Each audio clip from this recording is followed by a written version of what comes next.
All right, good Thursday afternoon, everyone. We are tracking major Hurricane Helene as it tracks towards the Florida Big Bend region and then up towards the Atlanta area tomorrow morning and then to the Tennessee, Kentucky area as we go into Friday. Right now, it is 120 mile per hour hurricane, category 3. It only needs to get up to 131 miles per hour before it hits a Cat 4, and there's plenty of time for it to do that. But let's get into all the latest details. But first, please click that thumbs up button, the like button, comment where you're from. Please share this with your friends and family. So we're expecting landfall tonight, right around probably between 9 to 10 o'clock tonight across the Florida Big Bend region. And significant storm surge up to 20 feet is possible, which is not survivable. So hopefully, if you live in these areas, and I'm about to show you, hopefully you are getting out because tropical storm force winds are about to make its approach to the coast of the Big Bend and to parts of the Florida Panhandle here. It's already occurring down here towards Tampa. They've been getting tropical storm force winds as well, and surge is already starting there as well. So let's take a look at all the latest.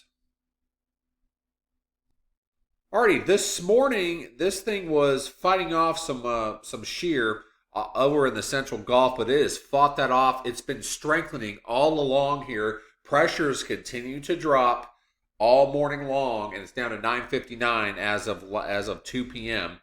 National Hurricane Center is going to be issuing hourly updates now as we are within a certain time window right before landfall. But you can see that eye is really starting to stand out here on the visible satellite here.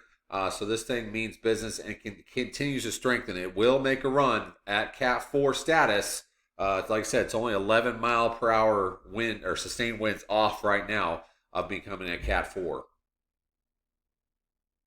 All right, here's the latest warnings, watches and warnings across the area, mostly warnings now. So hurricane warning basically for the Florida Big Bend area, all the way inland into parts of the Florida Panhandle, southeastern parts of Alabama, and then up just south of Atlanta. Hurricane warnings all the way, like I said, all the way up to the central parts of Georgia.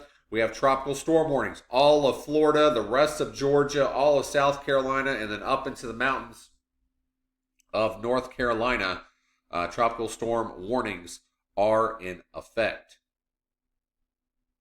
Alrighty, here's the latest observations. This is as of right around 3 o'clock.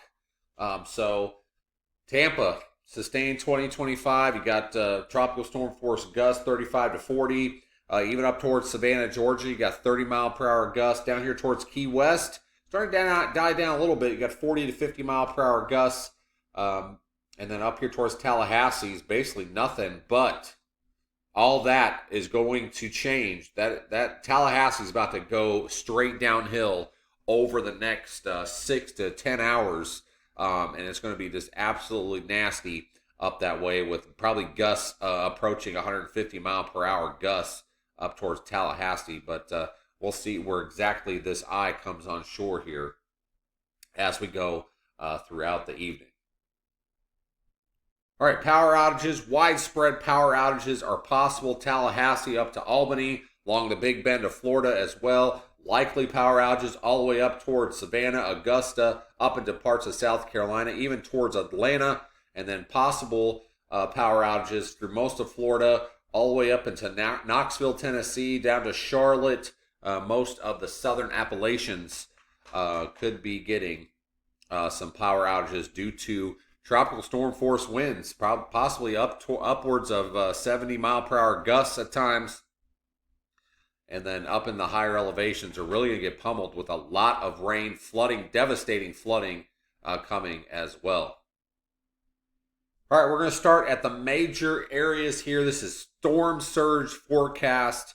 This is based on if it comes in during high tide as well, but 15 to 20 feet of storm surge is unsurvivable. It's not survivable around that area. So Carabel over towards Swanee River, 15 to 20 feet of storm surge above normally high ground across the coast, and that will come inland as well. We'll go up here towards Carabel to Apalachicola, 10 to 15 feet. Apalachicola over towards Indian Pass, 6 to 10 feet. Indian Pass up towards Mexico Beach, 3 to 5 feet. And then Mexico Beach all the way over towards the Walton Bay County line, 1 to 3 feet. We'll get down here towards parts of the rest of Florida here. Swanee River to Chassahowski, sorry if I'm saying that wrong, 10 to 15 feet. From there over towards Anacloke River, 8 to 12. Tampa Bay, 5 to 8 feet is possible, maybe even higher across that. Middle of Longboat Key down to Inglewood, 4 to 7 feet. And then the rest of the western peninsula of Florida from Charlotte Harbor all the way down to Flamingo, 3 to 5 feet. And then Florida Keys, 1 to 3 feet of storm surge. But this is a very dangerous situation in regards to storm surge. Hopefully, if you're anywhere along the coast, basically from Carabel or anywhere from basically Indian Pass all the way down towards Tampa Bay, you need to get away from the coast because the waters will start coming up in a hurry. And 15 to 20 feet of storm surge is nothing to play around with. That will basically wipe your home off the map. Plus, you're going to have high breaking waves on top of that too. So, like I said, it's going to be unsurvivable. You need to get out of town if you haven't already. So now's the time to leave before this thing makes an approach shortly across this Big Bend area of Florida. Significant flash flooding is likely, and you can see where that very high risk is in the pink here from parts of Tallahassee all the way up towards Atlanta, and then banking up against the southern Appalachians, where parts of that area, especially up against the mountains there, could receive up to 18 to 24 inches of rain, and that's going to be devastating flooding across parts of that area. We still have flash flood risk all the way up towards Kentucky into parts of Tennessee, all the way back into northeastern third of Arkansas, southeastern third of Missouri even as well, as this really gets going and then starts dumping moisture back into parts of Missouri into Arkansas as we get into tomorrow. All right, rainfall forecast is additional rain on top of whatever you've gotten over the past day or so. But like I said, banking up against the mountains of North Carolina here, you could be seeing an additional foot of rain to 18 inches possible on top of what you've already gotten.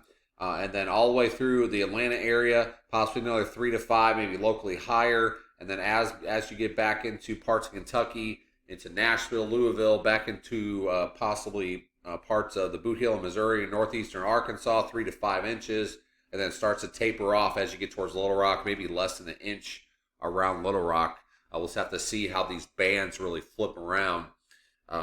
This upper low coming back into parts of the Ozarks as well.